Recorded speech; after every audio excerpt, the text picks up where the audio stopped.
Hello, Welcome to Women Winning with Money. and on today's episode, we are going to be talking about how to avoid being victims of financial scam. And today I have with me Jumi, Dola, and Funke. We're going to be talking about what you can do to avoid being scammed. I remember one day a sister just called me and she said, you know what happened? I just lost money. I said, what happened? She told me she was called and was, given an option to pay a particular amount of money, and then in the next 30 minutes, the money will be flipped. And that, guess what? She was actually saving for her rent. And then she took the rent and gave it to the person she has never seen. The person just called randomly and she gave the rent away. And 30 minutes after, the person said, okay, don't worry, we're working on it. Your money has been flipped. And after then, she was blocked. She was not able to reach that person. And she started crying. Guess what? She was actually saving for her rent. That means that she knows that you should prepare for emergency, you should prepare for, projects, you should save towards your rent and all of that. But she fell victim of financial scam. So we can't say I'm too smart enough, that it may not happen to me and all of that. You have to be careful. And that's why today we're going to be talking about what to do, how to avoid this, and how to actually know when you are being scammed. Now, the first question will be directed to Jumi. Okay. Jumi, what are the most common financial scams targeted towards women today? I think that women are even generally targeted because they do not prioritize learning about money, learning about how to invest, learning all these things, and they relegate decisions made in relation to finances to their spouses or the men in their lives. There are so many women who delegate it. Once you are talking about money and you start talking about investments that they do not understand, instead of giving you a response, they would either call their spouse or call their brother and ask them, hey, somebody asked me. But over time, we have all now learned to be secretive about our money, and so women will naturally be more susceptible to financial scams because they now don't want their spouse to know how much money they have. So they won't tell him to help them invest. They also don't want their brother to be calling them for urgent 2K every 2 days. So they don't want people to know how much money they have. And so they are listening to strangers talk about money. And especially when they start talking about Bitcoin, I try to learn about it. After two, three sentences, I say, don't worry. However, my own don't worry. Anything I don't understand, I don't invest in, I pull back. But digital deception comes in the form of promising you many things, showing you people around you that have won money or multiplied their money. I think you see BC bought a car last week. Yeah. Is this thing that she got it from, fake testimonials, or you associate that to some other things being accepted in society, and you begin to think, oh, all those women that have all those fine fine clothes, I can be like them. And women have aspirations too. They want to belong, or they don't want to miss out on the things their mates are doing. So because of all these things, they are more susceptible to scams. And usually it's either the scam promises you a product that will help you lose weight and look a certain way, or it promises you flashy things. And women like their hair, they like their shoes. When you tell them that they will have the capacity to get those things, they have a tendency to follow the lead. Now, they will not be able to see, they would only see the promise. They won't see the pitfalls, the mistakes you are making in your presentation. You are promising 500% in returns. They don't realize that if it is too good to be true, it's most likely not true. So this is why women are susceptible. And then, of course, it must be shrouded in a measure of secrecy. It must be something you don't understand completely and you are afraid to ask people to explain to you. So crypto, especially crypto trading or any type of trading, when they try to understand what you're saying and they don't, all they need to see is how much money will I get in 3 weeks, 4 weeks. And you see that all the work I've done in my life, I cannot make this money by myself. And so they opt for, quick money, quick cash.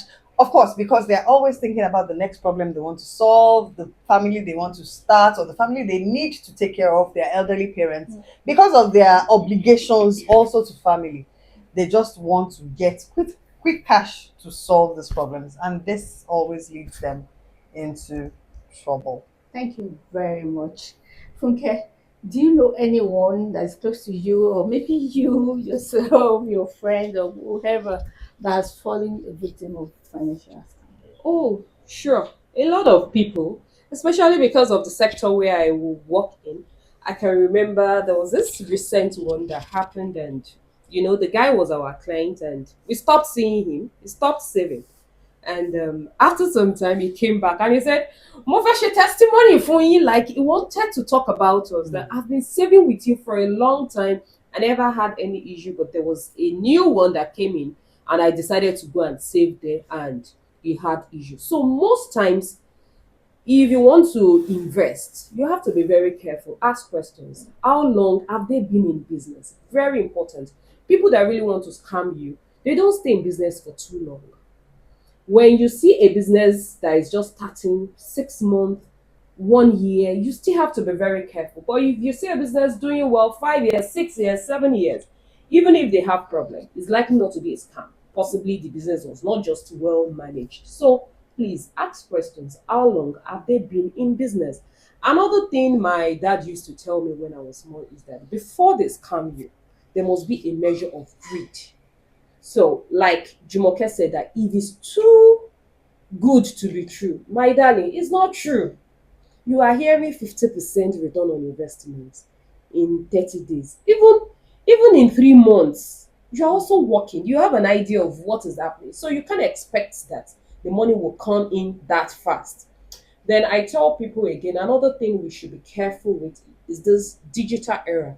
A lot of sites we visit, check the site you are visiting, check where you use your card.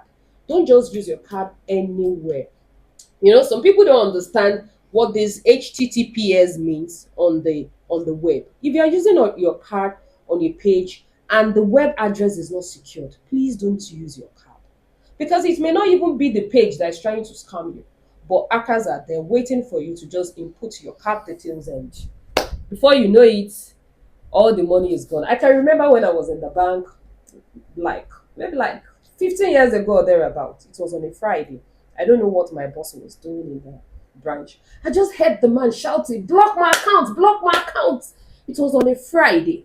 When they know that possibly the bank has closed, you won't be able to do anything to your account. You can imagine if we're not doing overtime in the branch that day, they would have swept that man's account. So I think he was using his card online and something happened, and you just started seeing debit alerts. So a lot of time when it's digital, when it's card and co, they try to perpetrate it on weekends that you don't have access to customer service to help you. Then I tell people, don't use simple passwords and co, like using your date of birth. It doesn't make sense. Using your son's date of birth, even if you're going to use it, find a way to coin it that it won't show. Then don't go ahead and write your date, your password in a jotter where anybody will see it, will pick it up. You have to be very smart with it. And lastly, I will say that use experts when in doubt, because you can't understand everything, you can't know everything about investment. So when it comes to your finance, use experts, talk to people like us. Will help you look at, okay, these are the options available. Of course, it's not as if all the time we can also pick it at once, but we have better understanding of how the things work. So if you have any issue, if you are trying to invest and you don't know where to put your money, contact us, we'll help you. So I've had a lot of people, if I start citing examples, we'll not leave here, because Nigeria, we like free money. And when it comes to free money, you will see us. When the last one happened, that everybody, yes, and everybody were well beaten, there is a new one again, and people are already going all the time. So it's greed is number one thing that is killing us.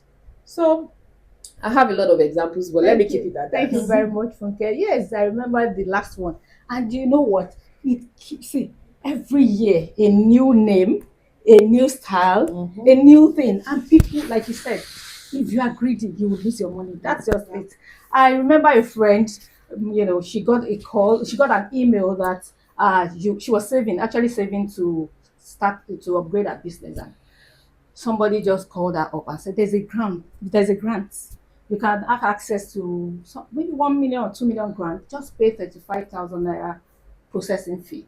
And she checked the website, it looks real. She checked everything, the logo and everything, and she paid 35,000.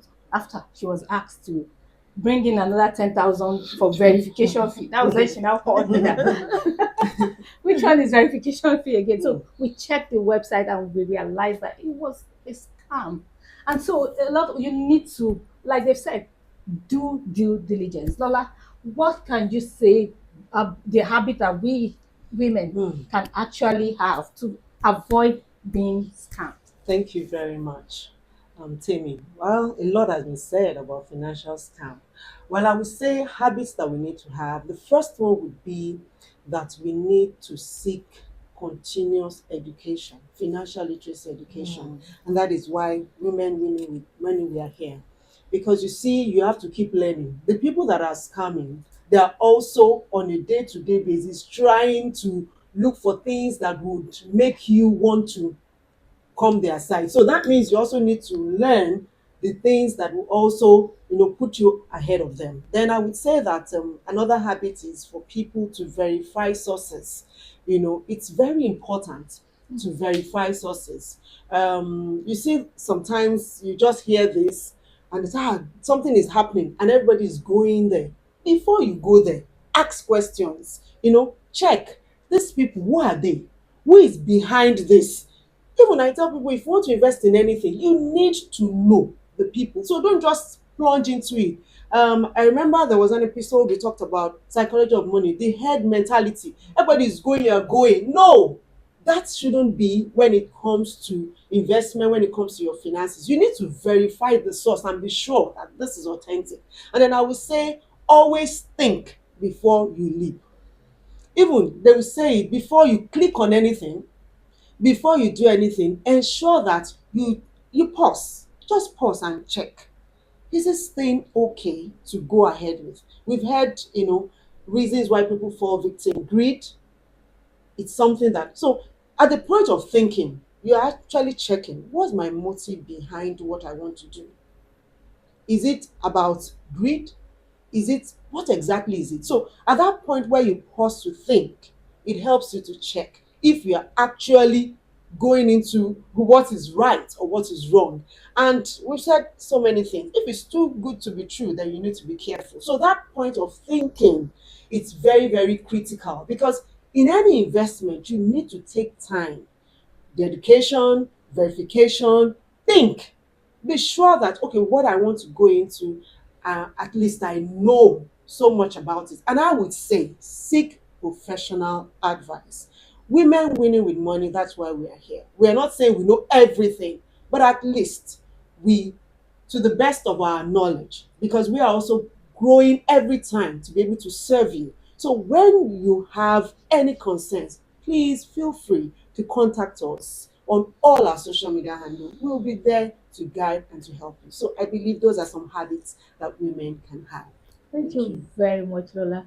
With all being said, I hope that you will avoid being a victim of financial scam. Thank you very much for joining us today on this episode. Please subscribe, like, share, comment, and avoid being scammed. Thank you. Bye. Bye.